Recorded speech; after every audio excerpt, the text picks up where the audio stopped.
It took a whopping 62 years for the truth about JFK's assassination to finally come to light. But even though the truth is out, you might not be thrilled with what it actually reveals. Over the years, you've probably heard all kinds of wild theories. Some say the CIA was involved, others blame Lee Harvey Oswald, the Cuban government, or even the mafia. But here's the thing. None of those theories have ever been confirmed. Why? Because for decades, every bit of information about JFK's assassination was locked away, hidden from the public eye. That meant even the families of those involved had no real answers about what actually went down. But all of that was about to change. While everyone was busy dealing with the chaos of Donald Trump's early days as president, thanks to his long list of executive orders and policy shakeups, one of his most unexpected and controversial moves was to declassify a set of government documents. And yep, those documents included long-buried records about JFK's assassination. Now, you're not here for a deep dive into political drama, so let's get straight to it. From why JFK's assassination was shrouded in secrecy for so long to what was finally revealed once the files were declassified, let's break it all down. At just 43 years old, John F. Kennedy became the 35th President of the United States, taking the oath of office on January 20, 1961. That made him the youngest president in U.S. history, a massive achievement for him, his politically ambitious family, and of course, American democracy as a whole. But while it was an exciting moment, JFK didn't exactly have time to soak it all in. The world was in the middle of the Cold War, and tensions were sky high. That meant he had to get straight to business. During his inaugural speech, JFK didn't waste time addressing the elephant in the room. He made it clear that the U.S. wasn't backing down, stating, "Finally, to those nations who would make themselves our adversary, we offer not a pledge, but a request, that both sides begin anew the quest for peace before the dark powers of destruction, unleashed by science, engulf all humanity in planned or accidental self-destruction." He also made America's stance crystal clear, saying, "We dare not tempt them with weakness. For only when our arms are sufficient beyond doubt can we be certain beyond doubt that they will never be employed." Basically, he knew the Soviet Union and other countries were stockpiling weapons too, and he wanted to make sure the U.S. wasn't left vulnerable. But JFK didn't just want to focus on weapons and war. He had big dreams for the future. He wrapped up his speech with a hopeful vision, saying, "Let both sides for the first time formulate serious and precise proposals for the inspection and control of arms, and bring the absolute power to destroy other nations under the absolute control of all nations." He even encouraged the world to embrace science for good, adding, "Let both sides seek to invoke the wonders of science instead of its terrors. Together, let us explore the stars, conquer the deserts, eradicate disease, tap the ocean depths, and encourage the arts and commerce." It was clear that JFK had bold goals and a strong sense of optimism. But what he didn't count on was just how stubborn his rivals would be, or how the foreign policy challenges he faced would end up shaking things up at home in ways he never expected. Plenty of people have pointed fingers at the KGB, the CIA, and even the mafia as being behind JFK's assassination. And while some folks roll their eyes at these theories, dismissing them as pure nonsense, you've got to wonder, what made people even consider these possibilities in the first place? Let's start with the KGB. During the Cold War, the Soviet Union was doing everything it could to spread communism as far and wide as possible. And to make that happen, it had a powerful secret weapon, the KGB. Meanwhile, the U.S. was standing firm, determined to stop communism in its tracks.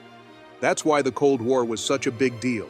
It wasn't just about military battles, but also about politics, economics, and propaganda. Sure, there were weapons involved, but for the most part, it was a long, intense standoff between two superpowers. Even before JFK took office, the US and the Soviet Union were deep into developing intercontinental ballistic missiles, each side racing to outdo the other. So, when JFK stepped in, he wasn't exactly walking into a peaceful situation. Like the presidents before him, he embraced the policy of containment, basically a strategy to keep communism from spreading any further. But standing in his way was Soviet Premier Nikita Khrushchev, a man who wasn't about to make things easy. In January 1961, Nikita publicly threw his support behind wars of national liberation, a move that JFK saw as a direct challenge to democracy and global stability. Worried about the possibility of nuclear war, JFK knew he had to respond.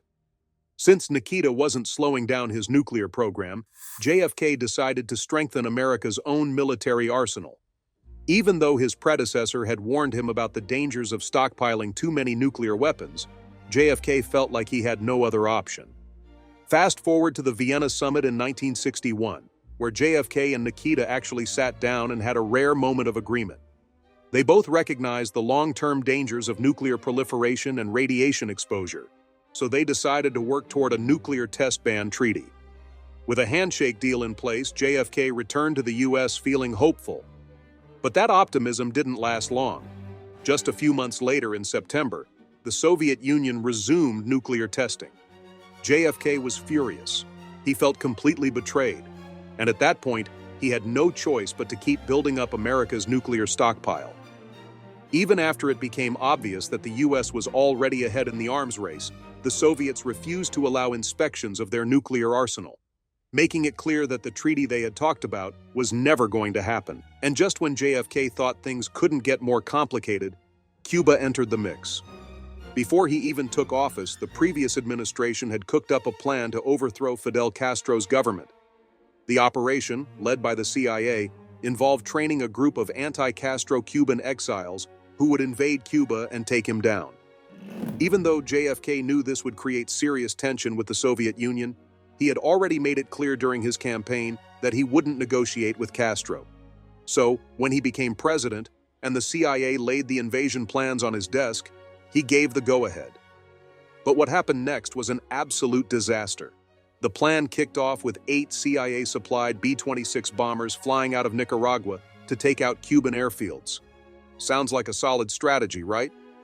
Well, except for one tiny problem, the bombers completely failed to destroy their targets. That meant most of Castro's air force was still intact, and now he knew exactly what was coming. With the element of surprise gone, Castro had plenty of time to prepare for the next phase of the invasion.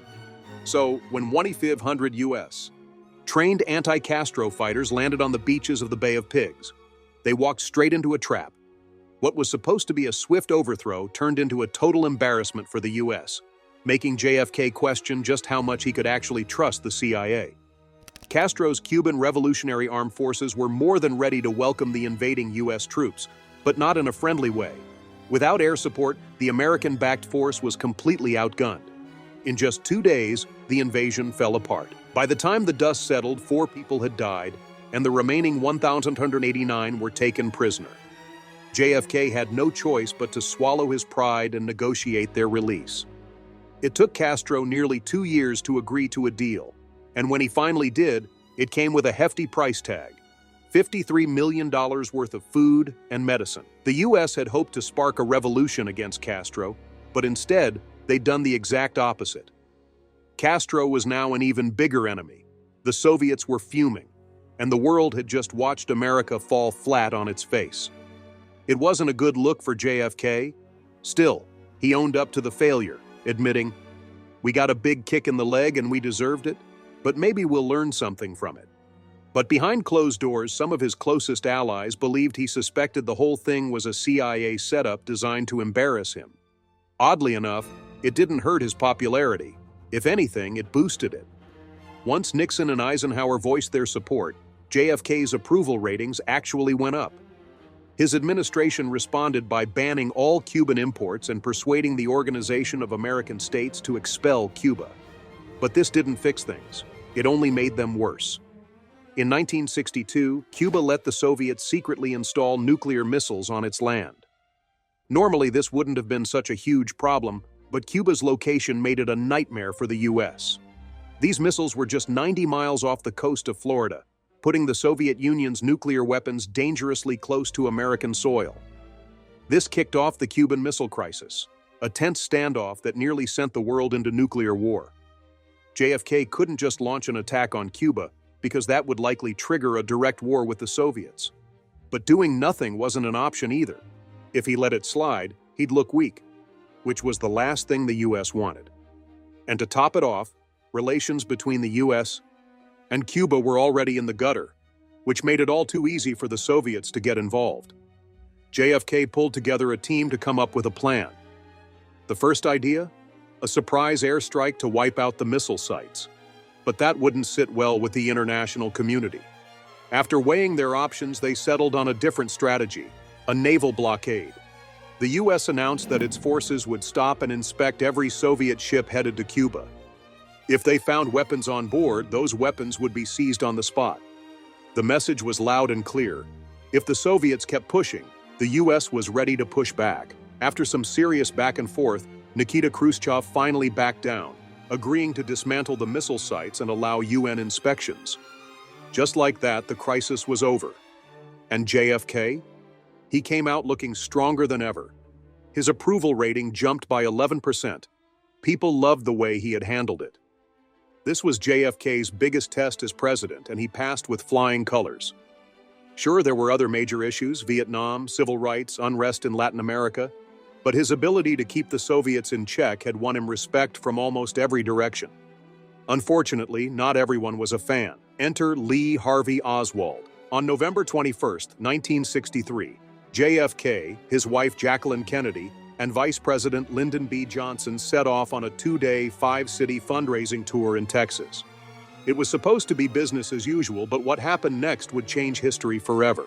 The following year was an election year, and this trip wasn't just about fundraising. It was a crucial move to unite the feuding Democratic Party in Texas, a state JFK needed on his side for re-election. His arrival was met with enthusiasm. At his first stops in San Antonio and Houston, crowds welcomed him warmly. Fort Worth was no different, and the presidential party spent the night there, gearing up for the next day's busy schedule. The following morning, JFK addressed supporters in a parking lot outside his hotel before delivering another speech at a Fort Worth Chamber of Commerce breakfast. From there, he and his entourage took a short flight to Dallas Love Field Airport, where thousands eagerly awaited their arrival. The president and first lady took time to shake hands with the crowd before stepping into the back seat of a specially customized open-top convertible. Joining them in the car were Texas Governor John Connally and his wife Nellie, as they set off toward the next stop, the Trade Mart, where JFK was scheduled to give yet another speech. Roughly 200,000 people lined the 10-mile route, eager to catch a glimpse of the charismatic president. As the motorcade turned left onto Elm Street, rolling past Dealey Plaza near downtown Dallas, it approached the towering Texas School Book Depository building. Then, at approximately 12:30 p.m., chaos erupted. Gunshots rang out. A bullet struck JFK at the base of his neck, tearing through his throat before continuing its deadly path, hitting Governor Connally's shoulder, shattering his wrist, and lodging into his thigh. But the attack wasn't over. Another bullet struck JFK, this time in the back of the head. The First Lady clutched her wounded husband as the driver, realizing what had happened, accelerated toward Parkland Memorial Hospital. They got there in record time, but it was too late. Doctors fought to save him, but the wounds were too severe.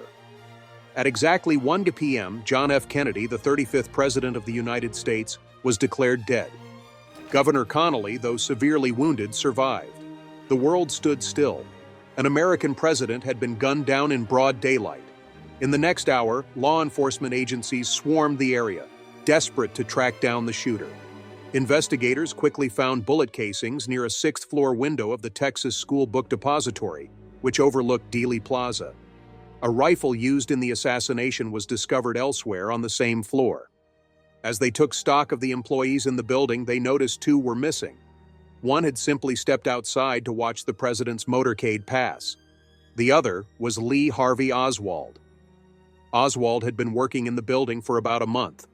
Witnesses reported seeing him on the sixth floor just 30 minutes before the shooting.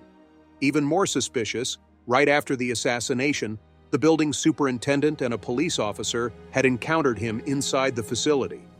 By the time authorities got his description, Oswald had already left. Just 15 minutes after the attack, Oswald arrived at the boarding house where he had been staying. But his movements didn't stop there. Shortly after leaving, he caught the attention of Dallas police officer J.D. Tippit, who found Oswald suspiciously matching the description of the suspect. Before Tippit could act, Oswald pulled a gun and shot the officer multiple times in front of stunned witnesses. Now wanted for 2 murders, Oswald fled, eventually slipping into the Texas theater. But his escape didn't last long. At 1:50 p.m., police stormed the building and took him into custody. Meanwhile, aboard Air Force One, a grim and urgent ceremony took place. With JFK's lifeless body on board, Vice President Lyndon B. Johnson was sworn in as the new president. Jacqueline Kennedy, still clad in the same pink outfit stained with her husband's blood, stood by his side. The hasty swearing in wasn't just about continuity, it was a precaution. There were growing fears that JFK's assassination was just the beginning of a much larger Soviet plot to throw the US government into chaos. Oswald was bombarded with questions from every direction, but he held firm on one thing: he was innocent. He kept insisting that he was a patsy, meaning he had been set up and manipulated into committing these horrifying crimes. He even requested legal representation from the staff attorney of the Communist Party USA, a man well known for defending communists. This only fueled speculation. People started whispering. Was Oswald really just a scapegoat for something much bigger? Then, the unthinkable happened. After being held for 2 days and 2 nights, Oswald was set to be transferred from Dallas City Hall to the county jail on the morning of November 24th. News stations covered the event live, broadcasting every move. As Oswald was being escorted through the basement parking garage of City Hall, a man suddenly emerged from the crowd.